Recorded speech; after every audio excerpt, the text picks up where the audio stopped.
रुड़की के भगवानपुर में ठेकेदार से लूट के बाद हत्या करने वाले एक बदमाश की पुलिस से मुठभेड़ हो गई, जिसमें बदमाश के पैर में गोली लगी है। बदमाश को रुड़की के सिविल अस्पताल में भर्ती करवाया गया है। सूचना मिलने पर एसएसपी ने घटनास्थल का निरीक्षण किया। इसके बाद सिविल अस्पताल जाकर बदमाशों से भी पूछताछ की।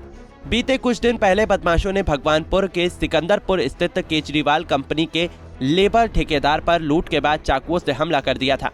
घायल को रुड़की सिविल अस्पताल लाया गया था, जहां से उसकी गंभीर हालत को देखते हुए हायर सेंटर रेफर कर दिया गया था, जहां पर उपचार के दौरान उसकी मौत हो गई थी। वही बदमाश करीब 8 लाख की रकम का बैग लूट कर फरार हो गए थे। इस मामले में मौके पर ग्रामीणों ने एक बदमाश को धर दबोचा था, जबकि 2 बदमाश मौके से फरार हो गए थे, जिसके बाद पुलिस फरार बदमाशों की धरपकड़ के लिए जाल बिछाए हुए थी। वही बुधवार की देर शाम भगवानपुर पुलिस को सूचना मिली कि ठेकेदार से लूटपाट और हत्या में शामिल एक बदमाश डाडली गांव के पास देखा गया है। इस सूचना पर भगवानपुर थाना पुलिस के अलावा झबरेड़ा और आसपास थानों की पुलिस भी मौके पर पहुंच गई। पुलिस टीम ने बदमाशों की घेराबंदी कर दी, लेकिन बदमाश ने फायरिंग शुरू कर दी। जवाबी फायरिंग में एक बदमाश को गोली लगी, जबकि उसके अन्य साथी फरार हो गए। जो है भगवानपुर क्षेत्र में एक ठेकेदार है जो पैसा निकाल के जा रहे थे, जो कॉन्ट्रैक्ट ठेकेदार थे, और उनसे जो एक लूट की घटना हुई थी, जिसपे मौके पर जो है एक बदमाश को पकड़ा गया था। और साथ ही साथ जब उनकी जो है इलाज के दौरान जो है 3 दिन उपरांत मृत्यु हो गई थी, तो जानकारी मिली थी, उससे पता चला था उन्होंने 8 लाख रुपए करीब निकाले थे, जिसमें कुछ पैसे उन्होंने बांट दिए थे। करीब 6 से साढ़े 6 लाख रुपए जो है शेष थे, जिनको बदमाश लूट के ले गए थे, जिसमें कुछ बदमाशों के फिर पूछताछ के बाद संदिग्ध नाम आए थे।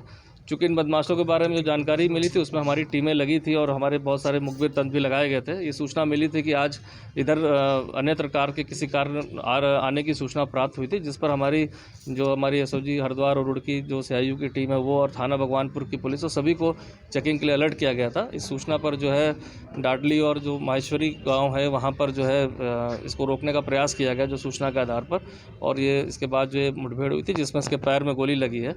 चूँकि अभी इलाजरत है और से काफ़ी सारी जानकारी लेनी है, तो डॉक्टर्स के जब अनुमति हो जाएगी तो इससे अन्य पूछताछ भी की जाएगी, अन्य इसके जो साथी थे उसके बारे में पूछा जाएगा। तो अभी ये प्रक्रिया भी चल रही है, इसमें विस्तार से जो है कल ही इसमें डिटेल पूरे प्राप्त हो पाएंगे। सर कोई और भी इनके साथ और कितने लोग हैं? इसमें जो घटना में प्रकाश में आया तो उसमें 5 से 6 लोग की बात पता चली थी, क्योंकि एक इसमें अरेस्ट हुआ था। अब ये दूसरा बदमाश इसमें अभी मिला है, तो इसकी कंडीशन नॉर्मल होने के बाद जो पूछताछ की जाएगी उससे और चीज़ें स्पष्ट हो पाएंगी। सर क्या कॉम्बिंग अभियान चल रहा है सर? हाँ, देखिए, कॉम्बिंग अभियान इसलिए चल रहा है कि अन्य साथी भी होने की पूर्ण संभावना है, क्योंकि जो सूचना थी उस पर था कि इसमें 3 से 4 लोग आने की सूचना थी, लेकिन अभी इसमें हमें एक व्यक्ति ही मिल पाया है, तो चेकिंग जारी है। और इसके आपराधिक इतिहास के बारे में भी अभी जानकारी की गई है, तो पता चला कि पूर्व में भी इस पर मुकदमे दर्ज हैं और इसके अन्य जो साथी हैं वो भी लूट और अन्य वारदातों में शामिल रहे हैं। घायल बदमाश को सिविल अस्पताल रुड़की में भर्ती करवाया गया है। पकड़े गए बदमाश का नाम रोहित है, जो भगवानपुर का ही रहने वाला है। पंजाब केसरी टीवी के लिए रुड़की से संदीप चौधरी की रिपोर्ट। हमसे जुड़े रहने के लिए हमारे YouTube चैनल को सब्सक्राइब करें और नई वीडियो की नोटिफिकेशन के लिए बेल आइकॉन को दबाएं। अगर आप ये वीडियो Facebook पर देख रहे हैं तो लाइक जरूर करें और ज्यादा से ज्यादा शेयर करें। धन्यवाद।